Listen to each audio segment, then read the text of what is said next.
Today is all about Nina Story. Korang jangan lupa like dan subscribe tau.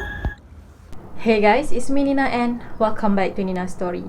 So hari ni aku akan bahaskan tentang beberapa benda yang dipercayai disumpah. Pada video aku yang lepas, aku dah ceritakan tentang tempat yang telah dipercayai disumpah. Tapi video pada kali ni aku akan ceritakan tentang benda-benda yang disumpah, macam anak patung, baju dan bermacam-macam lagi. Kenapa orang takut dengan benda-benda yang dipercayai disumpah? Kerana orang takut akan terjadinya nasib yang buruk ataupun malang ataupun perkara-perkara yang menakutkan. Banyak movie-movie di negara barat yang telah diterbitkan berdasarkan kisah benar daripada benda-benda yang telah dipercayai disumpah.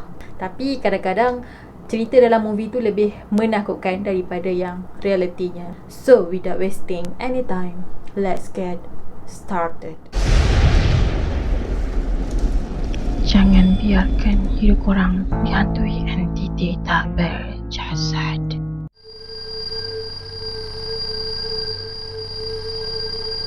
Anak patung Annabelle dipercayai merupakan patung yang paling menakutkan di dunia ini.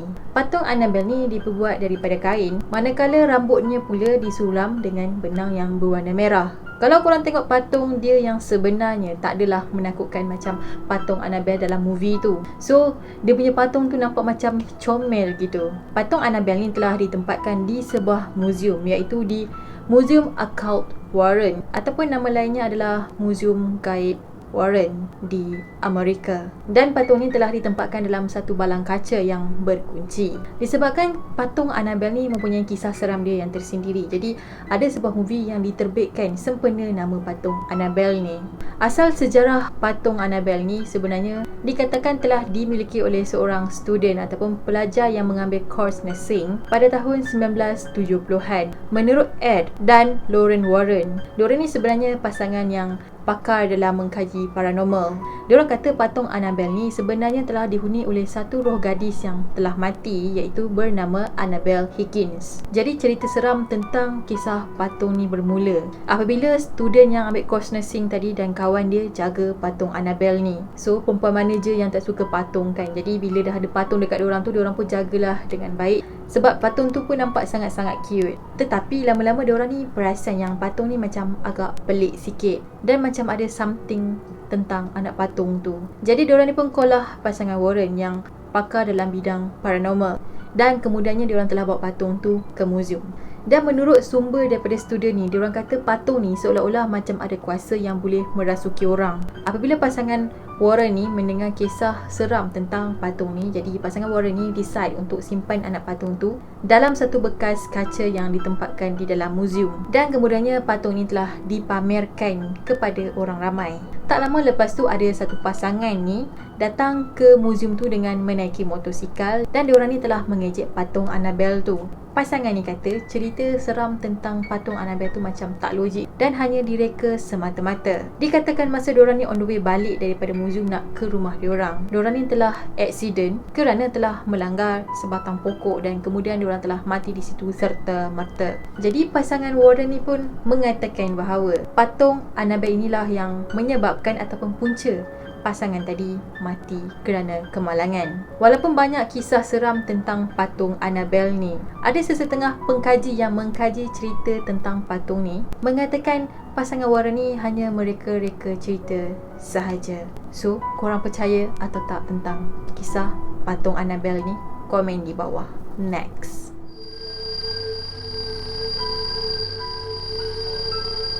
Di Amerika ni ada sebuah ladang yang di mana rumah ni adalah rumah lama dan juga merupakan salah sebuah tempat yang bersejarah di Amerika. Rumah ni dipercayai telah dibina sejak 200 tahun yang lalu oleh seorang general yang bernama David Bradford, dan juga dipercayai rumah ni merupakan rumah yang paling berhantu di. Kononnya rumah tu telah dibina atas sebuah perkuburan kaum Indian kuno Tunica, dan dikatakan ada 12 jenis hantu yang berada di rumah tu sedang berkeliaran dan merayau-rayau.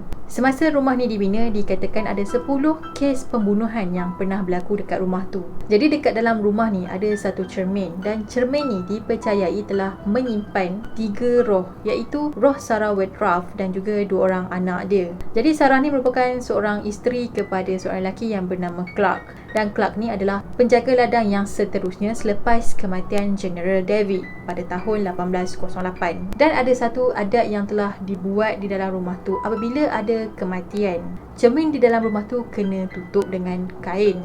Tapi semasa Sarah dan anak dia mati, cermin yang ada kat dalam rumah tu diorang tak tutup. Dan dikatakan roh Sarah dan anak-anak dia telah terperangkap di dalam cermin tersebut. Ada yang pernah nampak roh Sarah di dalam cermin tu, dan juga tapak tangan pada cermin yang berhantu ini.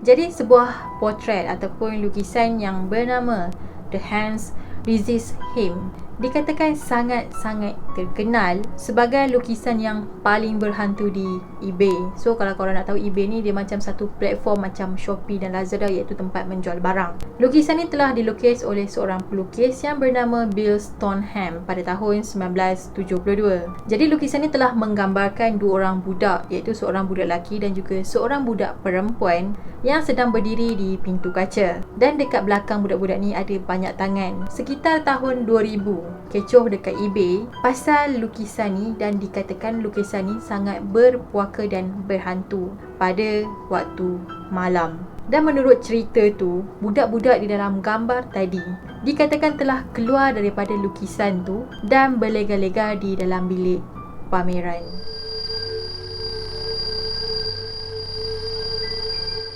Jadi pakaian pengantin ni telah disimpan di dalam sebuah bilik di sebuah rumah yang agam yang telah dibina pada tahun 1849.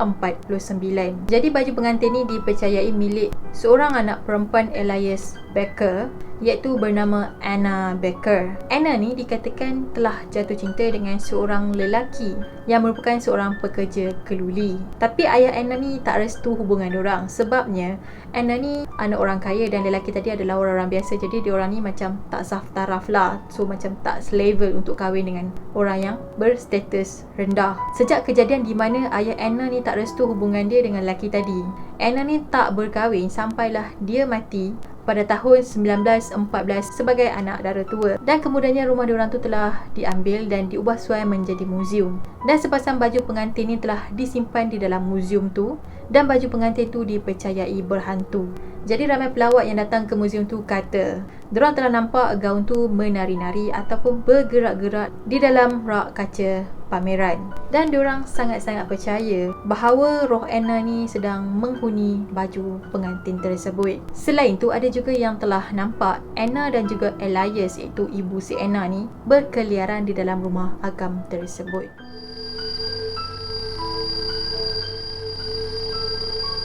Lukisan ni telah dimiliki oleh seorang nenek, dan nenek ni telah simpan lukisan ni selama 25 tahun di dalam loteng dia. Lepas tu nenek ni bagi lukisan ni dekat cucu dia yang bernama Sean Robinson. Jadi si nenek ni selalulah beritahu dekat cucu dia yang sebenarnya lukisan tu mempunyai kuasa jahat, dan lukisan ni telah disumpah. Lukisan ni telah dipercayai dicat menggunakan darah, dan pelukisnya telah mati kerana bunuh diri setelah menyiapkan lukisan tersebut. Nenek dia juga selalu terdengar bunyi suara-suara aneh, dan juga selalu ternampak bayang lelaki di dalam rumahnya. Disebabkan nenek dia dah tak tahan dan rasa takut, kemudian dia bagilah lukisan tu dekat cucu dia, Sean tadi. Lepas Sean simpan gambar tu ataupun lukisan tadi, keluarga Sean ni pula kena ganggu macam mana nenek dia kena ganggu sebelum tu. So night at about 2:40, I was walking by very loud banging noises coming from inside my bedroom. My son heard the same noises. He came dashing into the bedroom to find out what was wrong. That this isn't a gimmick, this is something I feel is dangerous. And no matter how many times you hear about the painting being for sale, or you see fake copies on eBay, it isn't for sale. There's only one original Englishman, and that's in my possession. And I feel like it's a burden that I have to carry until I find out what's wrong with it, what I can do with it. Anak Sean ni pernah kena tolak jatuh daripada tangga dan isteri dia pernah rasa sesuatu mengusap rambutnya. Selain tu, diorang juga pernah terdengar bunyi tangisan dan melihat bayang-bayang seorang lelaki di dalam rumah diorang. Start daripada kejadian seram dan aneh ni, diorang mula pasang CCTV. Kemudian footage daripada CCTV tu diorang telah upload dekat YouTube.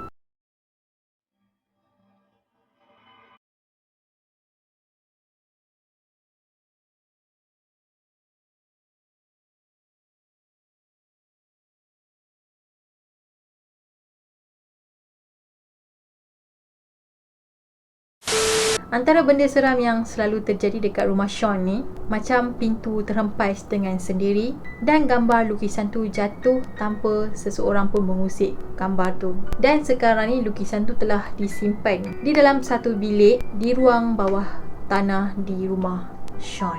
So guys, antara cerita-cerita seram yang aku cerita dekat korang, yang mana korang percaya dan korang rasa yang mana lagi seram, please komen di bawah. Dan aku harap korang suka dengan video aku untuk pada kali ni. Dan macam biasa, korang please subscribe, like dan komen di bawah. Dan kita akan jumpa lagi pada video yang akan datang.